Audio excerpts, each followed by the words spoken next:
मागच्या वर्षी सन 2025-26 मध्ये जवळपास 809,78,00,000 शेतकरी बांधवांना जिल्ह्यामध्ये वाटप झाला आणि हा वाटप जून महिन्यापर्यंत चालतोय आणि जवळजवळ आता 2026-27 या हंगामामध्ये या राज्याचे मुख्यमंत्री देवेंद्र फडणवीस साहेब यांनी जे कृषी 360 पीक कर्जासाठी शेतकऱ्यांना लवकरात लवकर कर्ज वाटप व्हावून दिलं, त्या माध्यमातून आतापर्यंत 67,668 लोकांना 788 कोटीचा वाटप झालेला आहे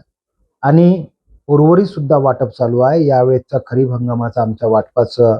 संपूर्ण 835 कोटी टार्गेट आहे आणि चांगल्या पद्धतीने आणि ताबडतोब शेतकऱ्यांच्या साठी लवकरात लवकर त्यांच्या खात्यामध्ये शेती करण्यासाठी पीक कर्ज गेलं पाहिजे। त्या माध्यमातून आज आता आम्ही 800 कोटीच्या जवळपास पोहोचलेलो आहोत। त्यामुळं सर्व शेतकऱ्यांना चंद्रपूर जिल्ह्यातील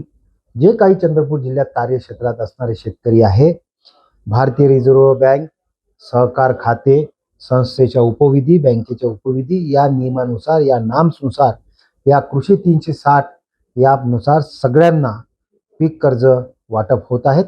आणि यावेळेस आमचा मानस जवळजवळ 1000 कास्तकारांना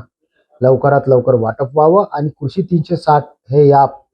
बँकेने विकसित केल्यामुळं या बँकेच्या द्वारे वाटप त्या कृषी 360 द्वारे होत असल्यामुळं सभासदाची संख्या सुद्धा यावर्षी वाढलेली आहे। लोकशाही मराठी ऐका, पहा, जागरूक रहा।